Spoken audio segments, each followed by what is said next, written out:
There you go. Some nice chuckles from our audience there already.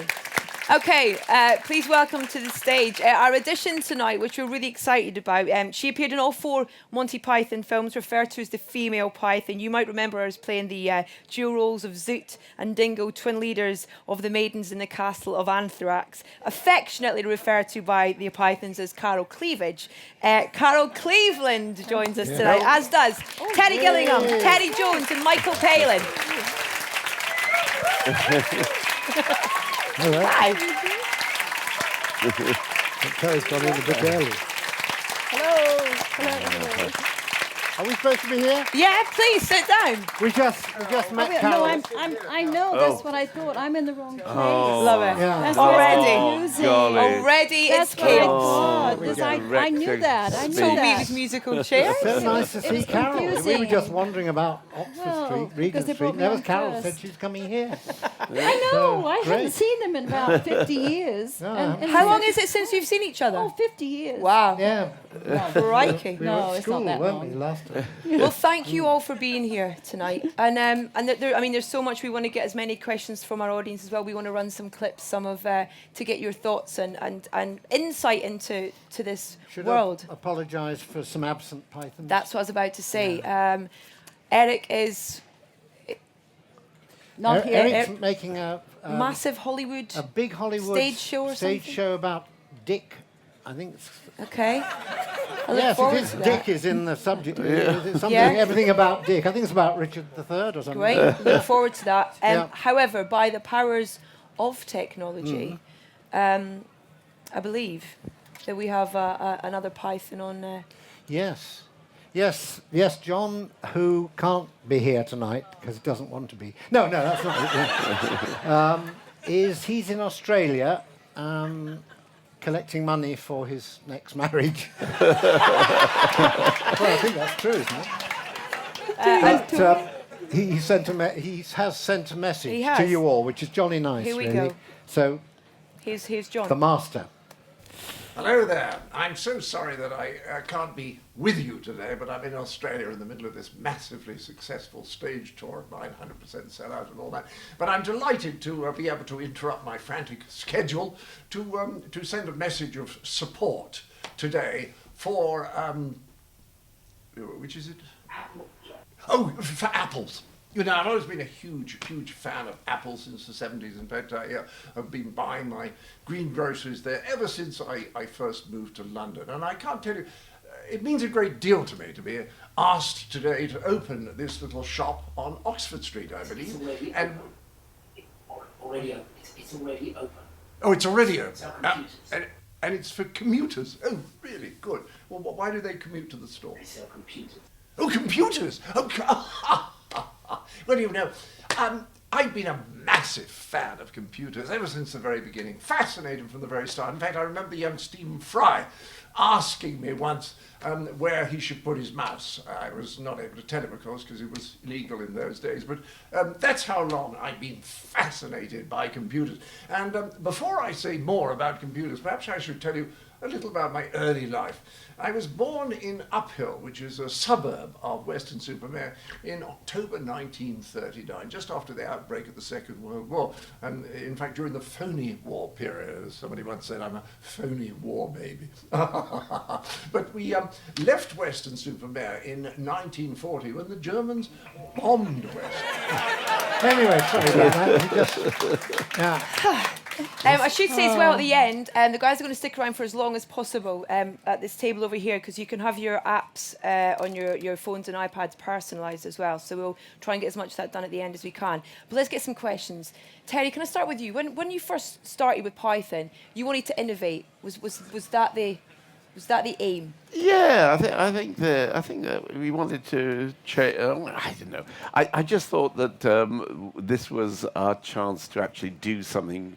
We all knew we knew Graham and John, and we were coming from what's that? What that show Mike, called? Does Not Adjust that Offset. Does that work on Sorry, there's been a crack. There we go. No, it doesn't work. It doesn't work. No? Yeah. Oh, he does. Oh, that's brilliant. Oh, that's really good. Yes. So Terry lost the power of speech, and Shame. we thought this would be a good idea for a series. How was it decided what was going to go into this app? Was that an easy process? Was it a difficult? Were you involved in that process, or was it something that you? Yeah, no. We all sort of read out the sketches we'd written, and then they put them on the out pile or the in pile, whichever. I mean, the thing was, we wanted to write and perform. That was the main thing. So to give us as much control over the material as possible. The BBC found this a bit difficult to start with. They kept asking us what we were going to call the show for a start. We had no title for it. One just wanted to call it It's or something like that. And they wanted something sensible. What were the other ones we had? Good names. Yeah, a horse, a spoon and a basin. Owl stretching time. Owl stretching time, I like that, yeah. But I remember us going to in front of these board panel of suits at the BBC, and they're saying, what's the audience you're aiming at? And we said, well, we didn't know. And then they said, well, is it going to have music in it? We said, well, we didn't know. And then they were saying, well, what's it going to be called? I said, well, we didn't know. And then there was a lot of head shaking, and then they all went together, and then they said, well, we can only give you 13 shows. Yeah, there's the days. Those are the days, yeah. Do you think? Do you think if Python hadn't been around then, it'd come around now? It would have had the freedom and the creative freedom that you guys had back then. No, not at all. I don't, not for a moment, because now to develop anything at the BBC or any of the British television companies, it takes a good 2 years of writing, rewriting, meeting all the people that grew up taking media studies in this country who then took over. Because in the days of the BBC when we were there, it was basically guys who'd been around for a while and couldn't wait to get down to the bar at 5 o'clock. And so decisions were made quickly. And it also, the difference is you had 3 channels. So that it wasn't a million channels like now, where the audience gets so diffused. And because it clicked fairly quickly, suddenly, boom, there was a focus, and everybody started talking about Python. And then it grew. Now it's It was only actually show 5 that it was. It was only 4, wasn't it? 4, maybe show 4, yeah. That we suddenly realised that it was sort of taking off, because it was schoolboys writing in and saying how much they appreciated the shows. Do you remember the moment when you knew What? it was funny and people knew it was funny? When I knew it was funny, Yeah. or when people knew it was Well, funny? all right. If there's a big gap, tell us about it. You never thought it was funny, Carol. No. I know it's a long time When did you realise till you my were mother working with thought it was funny. 5 incredibly talented, or 6, Not, is it? not immediately. No, not immediately. No, I do remember, to be honest, I came to the first day's rehearsal because, see, I got these scripts and they'd only written 5 episodes when we started, only 5 when we started rehearsing, and I was to be in 4 of them, and I got these scripts, and I hadn't even met any of the guys at all. So I knew who they were, but I hadn't met them, and I got these scripts, and bearing in mind that the scripts did not include the animation, so you had a script that had a sketch that had no ending and possibly no beginning and didn't make any sense at all. I mean, and so I'm reading this script and thinking, I don't get it. I mean, there's no ending. I'm totally confused. And then so I went to the first day's rehearsal, and they were all larking about. They were having a jolly good time. Lots of giggling was going on, and at the end of it, I was none the wiser. And I remember going back to my husband and saying, I don't think this show is going to last more than 5 episodes. I don't get it. How wrong was I? I know, you shouldn't have done, really. No. It lasted longer than the marriage. Yeah, you did. This is so true. I want to run a clip, and I want to talk to you about this clip because it just gives you see a little snippet of an insight to how much fun you're having. It's the French lecture on sheep aircraft. So we're going to run this, and when we come back, I want to ask you about it. It was early. That was a sort of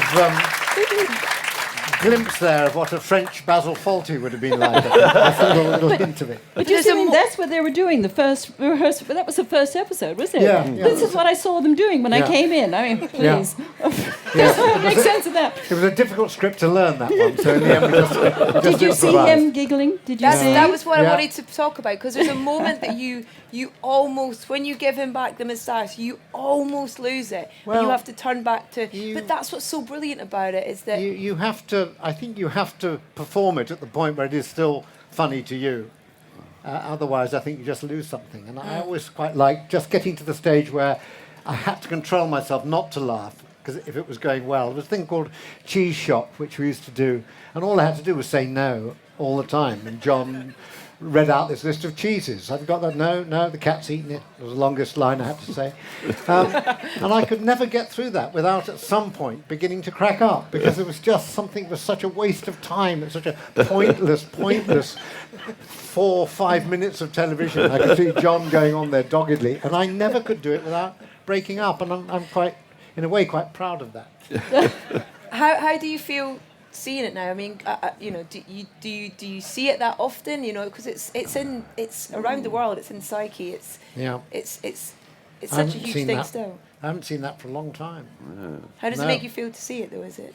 Well, I thought it was very funny, actually. It's very funny. It reminds us how old we are, because that sketch was provoked by the Anglo-French Concorde, which just was about to be built. And Brian Trubshaw was the test pilot, the British test pilot, Brian Trubshaw, hence all that. So there was a lot of silly talk about where the baggage would go and how many passengers could get on and all that sort of thing. So that was our way of dealing with the controversial subject of supersonic flight. And the animation, that was the sort of innovative thing about the show, was the format of it, and the fact it was these skits. The show was never really introduced; it was never kind of closed, and then it was interspersed with this animation. In terms of the animation, Terry, was it completely left up to you in terms of what you did, how you did it, or did you know the sketches that were going to be in the show? I mean, it actually, it's in a sense down to Terry liking something I had done earlier, which was a fairly stream of consciousness animation, and so the idea of getting rid of punchlines was, I think, Python's great leap in comedy. So we didn't have to drag a sketch out for the punchline, which often didn't work. So we had the freedom of trying to let things flow. So for me, it was wonderful because I had a starting point and a finishing point, and between that, somehow I could romp. And I used to try to explain to them exactly what I was doing, and failed miserably. So it wasn't until the day of the show when I would arrive with these cans of film. And what still amazes me is that it actually worked. You know, this foreigner from a big place across the water coming to this pathetic little nation and working with people who had been educated in two of the finest universities on the planet, and it was able to keep the audience awake between their sketches. That's what you think. Let's take a look. Let's take a look at one right now. Rynason and Brucey. Ah, yes. We were just talking about it. I hadn't seen that, I think, since we did it, and I can't imagine who did it. Because it's like the flying sheep. It is utterly absurd. I mean, if you sit and try to describe why that's funny, you can't do it. But when I saw it the other day, I just started howling. Very good. I showed it to my grandson, Yeah. who was 6, and he just looked at it in amazement and said, "Can you do that, Grandpa?" And got my little short. But it's definitely for 6-year-olds, that. Thank you. Yeah. Thank Oh, you. well, the 6-year-old in all of us. No, but that's our future, Mike. Yeah. 6-year-olds, I they know. become 8-year-olds and 10 Yeah, years if there are old. any And they 6-year-olds buy here. things. Yeah. They buy Yes. things. Respect. Yeah. And we were silly then, and we've reached the age now where we're getting silly again, aren't we? You are. Yeah. Yeah. When do we ever get sensible? Come Well- on, Carol. Was there a point in your life where you suddenly Not me. became sensible? I thought you guys had, because No, not really. No. Carol, how was No, it for just- you to come in and become involved in this world? Because they'd obviously been working on the writing and Yes, and yes, the they've been ideas and working stuff, so- together, all And of we them were, in we one were way playing or all another. the women anyway. And they were playing all the women. Well, yes, I mean, What it was wasn't special about you, what was special. I think because I didn't have hairy legs. I do now. But well, I mean, I was very fortunate because, as I was saying earlier, I was only meant to be in 4 episodes. That was all I was scheduled for. And I came, and I do remember coming along for what was supposed to be my final episode, and coming into rehearsals. And Michael rushed up to me and he said, "We've got a lovely part for you in episode 6 or 7." And it was to play Vanilla Whore. I don't know what to do. In the Scott of the Sahara sketch there.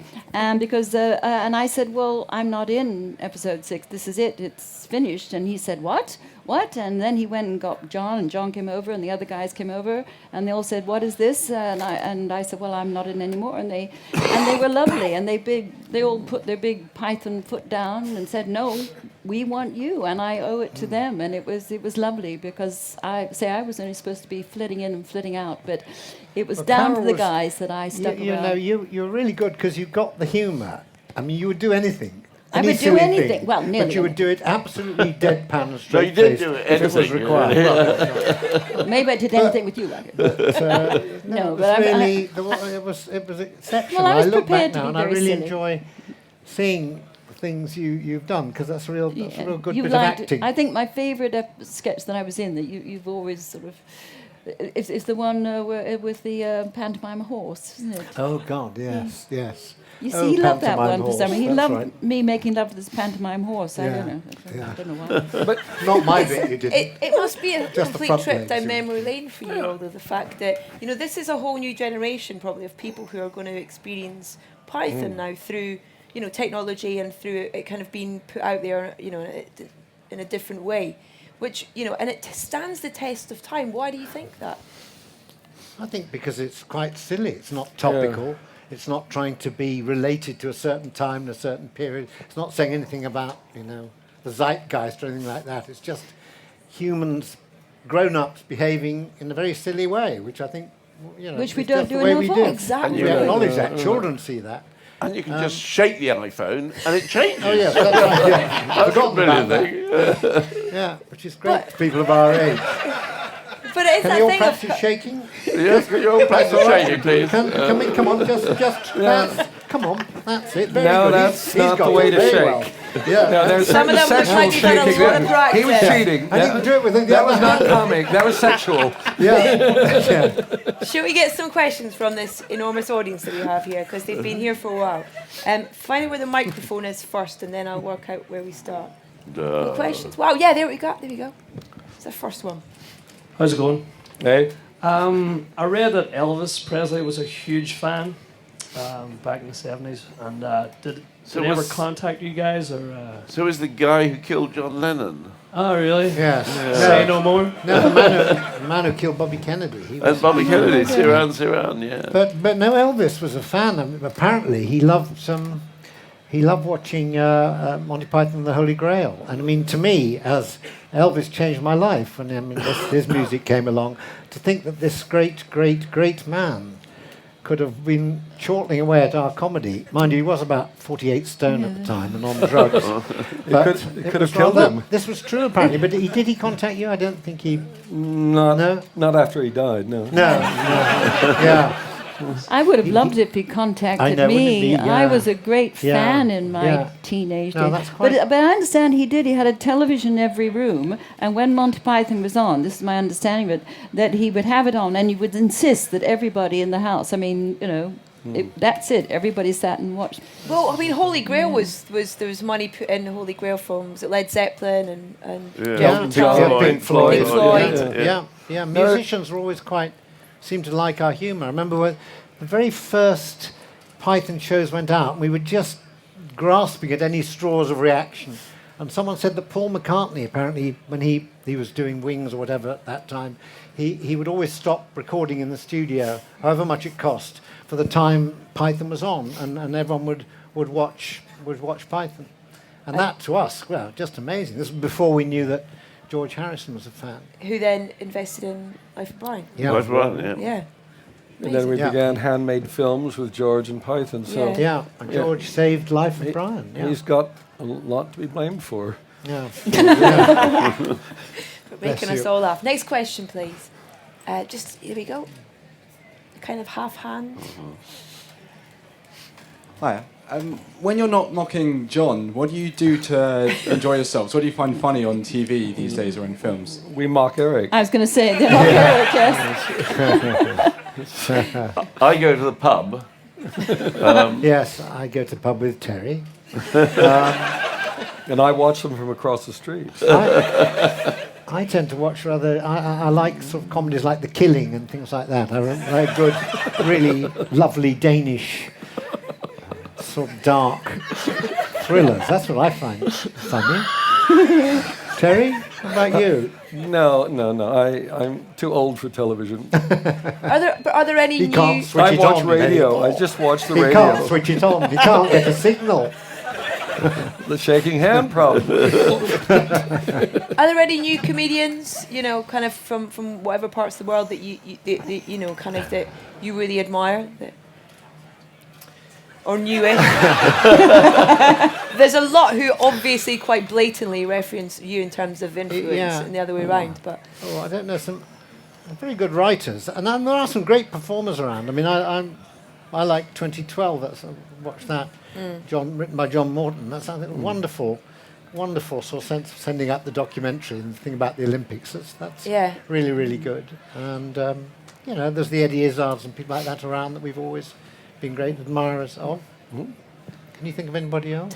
Oh, yes. Yes. Churchill, we like. Churchill, Yeah, yeah. he's jolly good. He went Very, and very died. a great fan of Churchill. Come on, Bill Bailey. Bill Bailey. Bill Bailey. Bill Bailey's yeah. great. Yeah. No.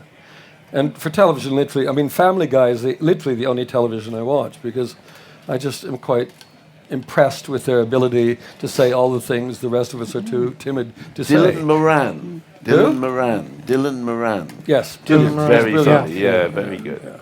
You say And about don't that... forget Vic and Bob. I know it's a Who? bit passé now. No, No, it's good. But you say that thing... I thought they were funny. You say that thing about saying things that everyone else is scared to do, but that's what you did. But I You think know, that's what was great about Python, keep pushing it to see how far we could go. I don't think we were deliberately doing it. I was. We were just... yeah, that's it, you see. We always have different views of things, that's it. But I mean, in a sense, it was just mucking about. We were very, very lucky to be able to do what we want. The BBC just let us have this show. It went on very, very late at night. And we weren't really... I mean, it wasn't satirical in a sense. We weren't trying to mock anything at the time. We were just larking about, doing whatever made us laugh. I think that's probably why Python still works, because it's so disparate. It's hard to pin down what it was, but it certainly wasn't an attack on anything at the time, particularly apart from, I don't know, the establishment, really. I know, I mean, two Americans here actually put whatever balls there were into Python, I think. Yeah. Yeah. Particularly Well, I was uh, gonna Did you? say- Carol. How many yeah. balls do you put in? Carol did most of the work. Yeah. Right. Yeah. One Okay. each. One each is enough. Yeah. Okay, Terry, now, I'd like to say that Terry has now become a naturalised Briton. Naturalized. Have Isn't that you? horrible? Have Yeah. you? Naturalised. Are you Yes, it- naturalised? No, I He renounced. walks naked no, in the park. I was Naturised. naturized. Is more like it. No, 6 years now I've been a Briton. I've been one of you. Because I renounced my country, Mike. But you've still got you? an American accent. I can't help that. Yeah. How did you get that past I'm a the slow learner. authorities? What? How did you get that past the authorities when you have the final test and they say, how English are you?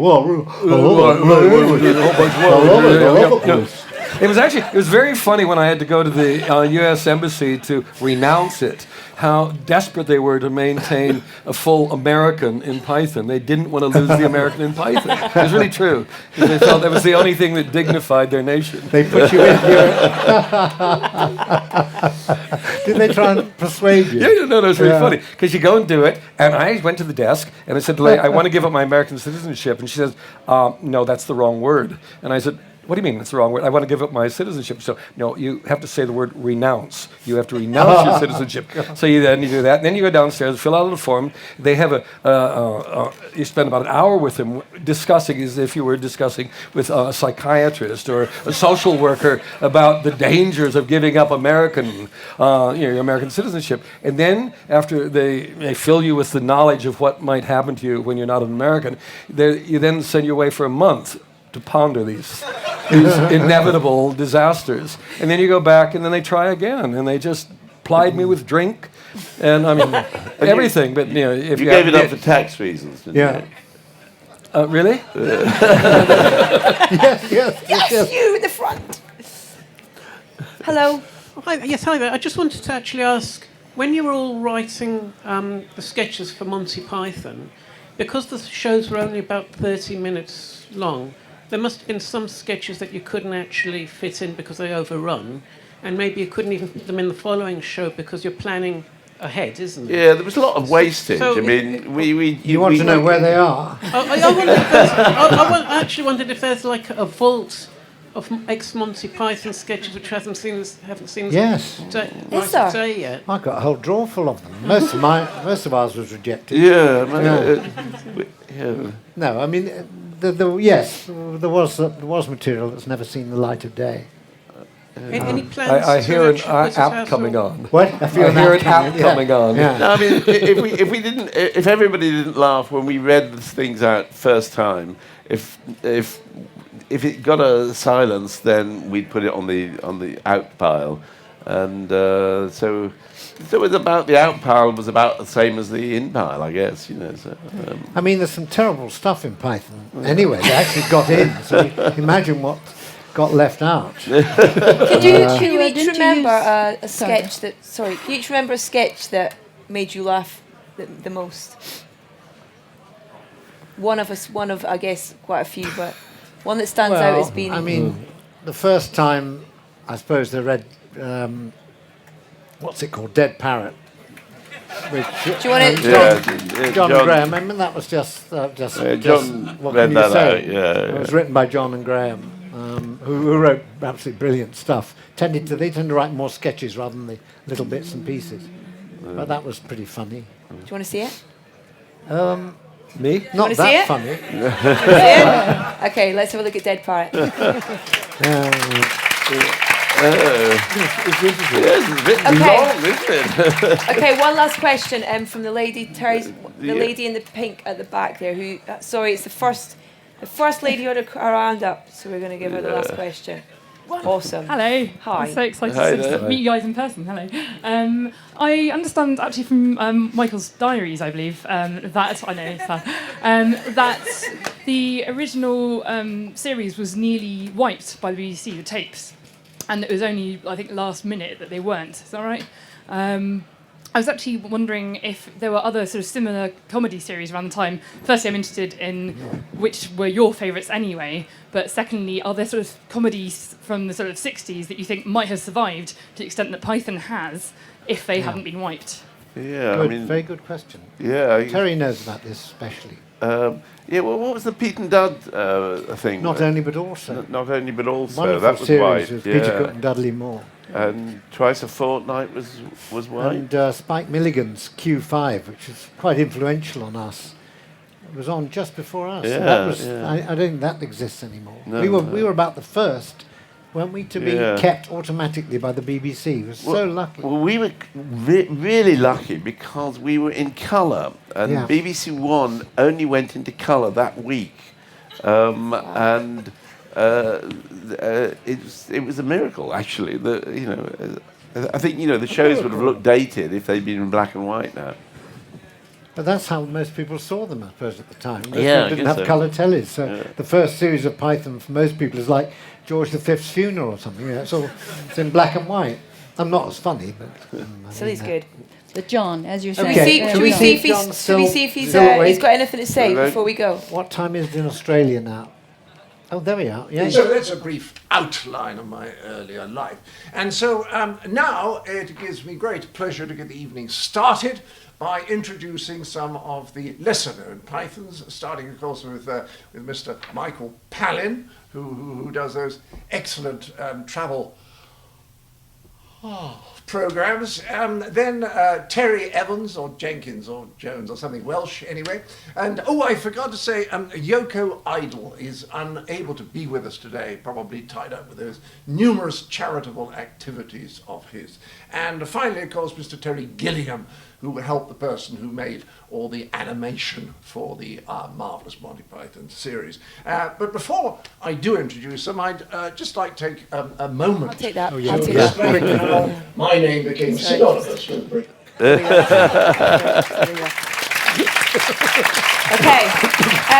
What a start. Please join with me in thanking these gentlemen and the gorgeous Carlsware for their time and insight into this brilliant world. And they're going to take a bit of time over here to personalise your apps and your iPads and iPhones if you have the time. So thank you so much for being here tonight. And thank you guys for coming down. Thank you. All I need is 2 shots and I'm fine. I'm waiting for them to just do their part, then I can do my part. Okay. That bit.